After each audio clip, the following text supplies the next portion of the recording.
नमस्कार साथियों, एक बार फिर आज की खबर यूट्यूब चैनल में आपका हार्दिक स्वागत है। पहले पिटे फिर भागे, आखिर एसपी इतने बेबस क्यों?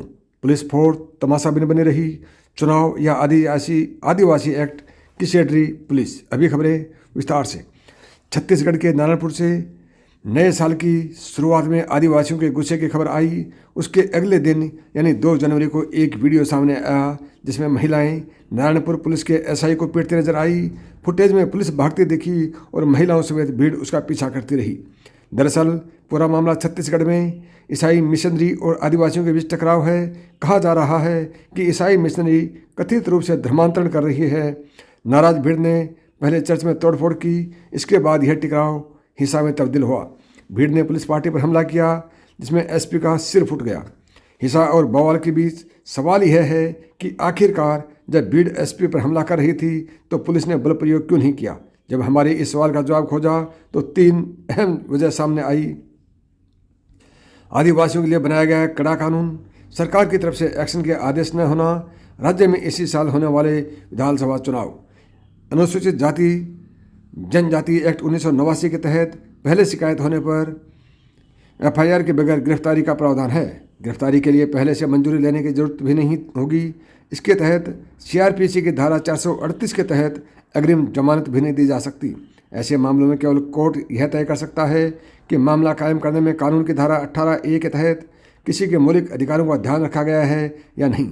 साथ ही केवल कोर्ट ही तय कर सकती है कि ऐसे मामलों में जीने के अधिकार, समानता और स्वतंत्रता के अधिकारों का हनन तो नहीं हुआ है। यानी पुलिस के पास मामला पहुंचने पर गिरफ्तारी तय है। छत्तीसगढ़ के नारायणपुर से जो विजुअल सामने आए उनमें पुलिस भीड़ के सामने डिफेंसिव ही नजर आ रही थी। यहाँ तक कि भीड़ में शामिल लोगों के पास लाठी और डंडे भी थे। उन पर भी पुलिस ने बल प्रयोग नहीं किया। पुलिस सूत्रों ने बताया कि ऐसे हालात इसलिए बने कि सरकार की तरफ से आदिवासियों पर बल प्रयोग न करने के निर्देश मिले थे। ऐसे में जब भीड़ हमलावर हो गई तब भी पुलिस खुद को बचाने के लिए भागती नजर आई। छत्तीसगढ़ समेत देश की 10 विधानसभाओं के लिए 2023 के आखिरी में विधानसभा चुनाव होने हैं। राज्य की कुल 90 विधानसभा सीटों में से 29 आदिवासियों के लिए रिजर्व हैं।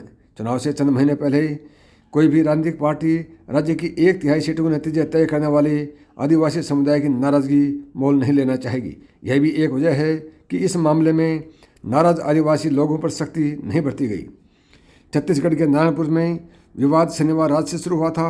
कथित धर्म परिवर्तन से गुस्साए कुछ लोग गोरा गांव में हथियार और लाठी डंडा लेकर घुस गए। रविवार को भी 2 पक्षों में मारपीट हुई। इसके बाद आदिवासी समाज ने बैठक बुलाई और दूसरे पक्ष पर जबरदस्ती धर्मांतरण करने का आरोप लगाया। इसी दौरान हिंसा बढ़ गई। भीड़ ने स्थानीय चर्च में तोड़फोड़ की। हालात काबू में करने पुलिस पहुंची तो प्रदर्शनकारियों ने उस पर भी हमला कर दिया। इसी घटना में नारायणपुर एसपी का सिर फट गया। इससे पहले रविवार को आदिवासी समाज और दूसरे पक्ष के लोगों में झड़प हुई थी।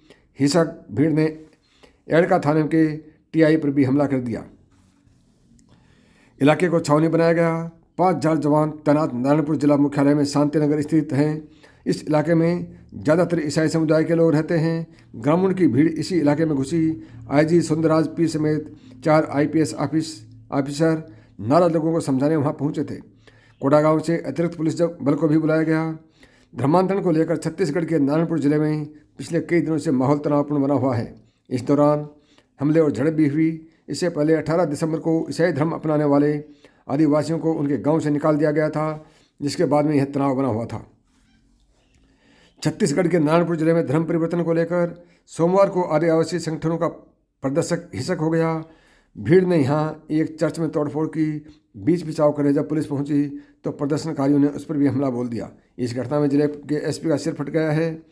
नारायणपुर में धर्मांतरण के आरोप के बवाल के बाद इलाके में अभी तनाव की स्थिति बनी हुई है। सुरक्षा के लिहाज से शहर सहित आसपास के इलाकों में करीब 5000 जवानों की तैनाती की गई है।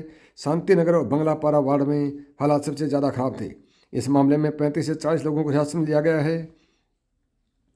बस्तर संभाग के नारायणपुर में हुए आदिवासियों पर हमले को लेकर भाजपा प्रदेश अध्यक्ष अरुण साव ने कहा, धर्मांतरण करने वालों के हौसले कांग्रेस के संरक्षण की वजह से इतने बुलंद हैं कि अब वो हिंसक हौसले हैं और प्रदेश में धारदार हथियारों से हमला करके आदिवासियों को ईसाई मिशनरी द्वारा धर्मांतरण के लिए विवश कर रहे हैं। दोस्तों, ये थी आज की बड़ी खबर। नमस्कार, थैंक यू।